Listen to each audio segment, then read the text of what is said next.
नमस्कार। पिछली वीडियो में हमने जाना था कि किस प्रकार यूरोपियों का आगमन हुआ और यूरोपी कहाँ कहाँ आकर हमारे देश में अपना प्रभुत्व स्थापित करने लगे। आज के वीडियो में हम जानेंगे कि किस प्रकार से बंगाल में इन लोगों का कोठी स्थापित हुई और किस प्रकार से अपना वर्चस्व बढ़ाने में ये लोग सफल हुए। तो चलिए शुरुआत करते हैं। देखिए, ये है दिल्ली। आप सबसे पहले अपने मोबाइल को प्रोटेक्ट मोड में कर दीजिए, क्योंकि आज हम इस भारत के नक्शे से आप लोगों को समझाने वाले हैं और क्लियरिटी शायद दिखाई दे रही होगी। आपको नहीं दिखाई दे रही होगी तो मैं उसके लिए क्षमा चाहूँगा। देखिए, ये है हरियाणा से सटा दिल्ली और दिल्ली में है मुगल वंश, और एक तरफ मुगल वंश और दूसरी तरफ पश्चिम बंगाल में धीरे धीरे मुगलों का वर्चस्व कम हुआ जा रहा है, क्योंकि इसी समय ठीक नादिर शाह आक्रमण करता है और ठीक इसी समय यहाँ पे जो कि इधर गोवा हुआ और इधर मछलीपट्टनम की तरफ हो गए डच, इधर हो गए अपना ब्रिटेन वाले है ना। ब्रिटेन वाले दहेज स्वरूप ले लिए थे, तो आपको बताए थे पिछली वीडियो में पुर्तगालियों से। तो आप देखिए, यहाँ है पश्चिम बंगाल, हाँ, और इसी समय ही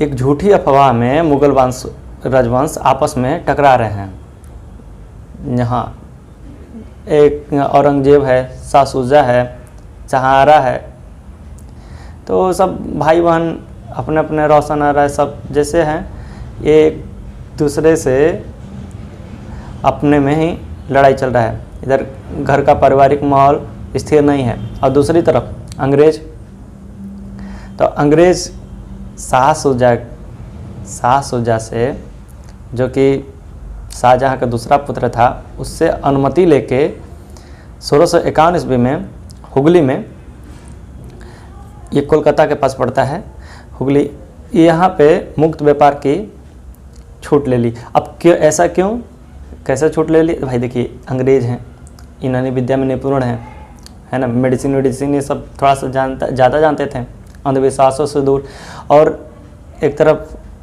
हमारे देश के चूरन चटनी बांटने वाले डॉक्टर। अब उसी समय मुगल राजवंश में एक स्त्री की कोई बीमारी संबंधी समस्या था, उसका निदान कर दिया डॉक्टर बॉटन। अब इसी से खुश होकर अंग्रेज़ों ने इसी के प्रक्षेप में बंगाल पे अपना रेशम, चीनी और सोरे का व्यापार करना शुरू कर दिया और कोठी भी स्थापित करने लगे। अब एक ये अंग्रेजवा टुकुर देख रहा है कि ये दोनों पहले तो लड़ लें अपन ही में, मुगल वंश राजवंश वाले। अब देखिए, मुगल वंश राजवंश में मीर जुमला था, और पहले ये मीर जुमला एक घोड़े का व्यापारी हुआ करता था ना। दक्षिण भारत में बड़ा तहलका मचाया था, ये औरंगजेब के पार्टी से था, और दूसरी तरफ उसके भाई शाह शुजा। अभी आपस में लड़ रहे हैं, अंग्रेज तो देख रहा है, सोच रहा है चलो बिलैया लड़ लें, बाद में तो रोटी हम ही को मिलेगा। हाँ, तो वही बात है। अब ये त्रिपक्षीय संघर्ष होते होते रह जाता था, कभी कभी हो भी जाता था। तो औरंगजेब की 1658 ईस्वी में ये बंगाल भेजकर मीर जुमला को अंग्रेज़ों के व्यापार पर प्रतिबंध लगाना चालू किया। कहीं से कि वो थोड़ा सा क्रूर टाइप का शासक था, और उसी समय कुछ राज जो छोटे मोटे जो थे दीवान वान पद पे, जो चाहे अपना अपना राज्य स्थापित करने लगे। उसी समय एक मुर्शिद कुली खां, जो कि मोहम्मद हादी के नाम से बंगाल पर अपना प्रभुत्व स्थापित कर लिए, है ना। तो यही है, क्या है कि औरंगजेब एक बार ना इन सब अंग्रेजों का धोआ भी था, लेकिन क्या किया जाए, थोड़ा थोड़ा गुस्सा शांत हुआ तो 1690 ईस्वी में 1,50,000 रुपया देकर फिर से वो जाप चारनाक वहाँ से अपनी औरंगजेब से सेटिंग कर लिया, फिर से अपना चालू कर दिया काम, और इस बार बड़ा सतर्कता से कर रहा था। 3,000 रुपया अदायगी भी करता था महीने महीने, तो फिर से चालू कर दिया। अब यहाँ पर हो जाती है औरंगजेब की मृत्यु। और बनता है मुर्शिद कुली खां, ये बंगाल का शासक। तो मुर्शिद कुली खां बंगाल का शासक बनता है और मोहम्मद हाडी के नाम से यहाँ पर अपना धीरे धीरे ढाका से मुर्शिदाबाद अपनी राजधानी ले आया। इजारा व्यवस्था का शुरुआत किया। इजारा व्यवस्था वही होता है कि जैसे कि लगान पर भूमि देना, ठेका पर।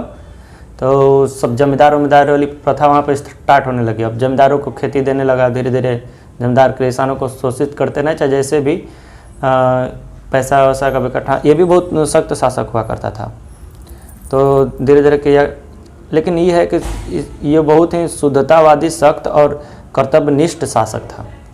अब मुर्शिद कुली खां के बाद जो उसका पुत्र हुआ सुजाउद्दीन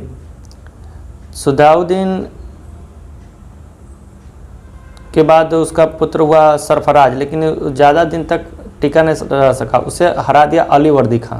किसने हराया? अलीवर्दी खां। हाँ, अलीवर्दी खां देखिए उतना कठोर शासक नहीं था, लेकिन बचना चाहता था। लड़ाई युद्ध से उसे कोई उतना इंटरेस्ट नहीं था।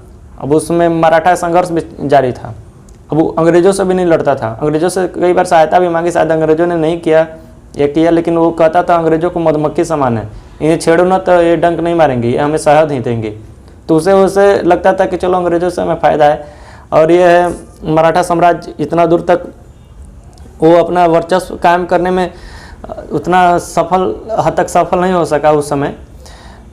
और धीरे धीरे क्या हुआ कि अलीवर्दी खां के बाद सुजाउद्दीन का जो पोता था उनका नाम था सिराजुद्दौला। अब इन्होंने अपनी प्रभुत्व स्थापित की पश्चिम बंगाल में और राज्य सत्ता की बागडोर अपने हाथों में ले ली।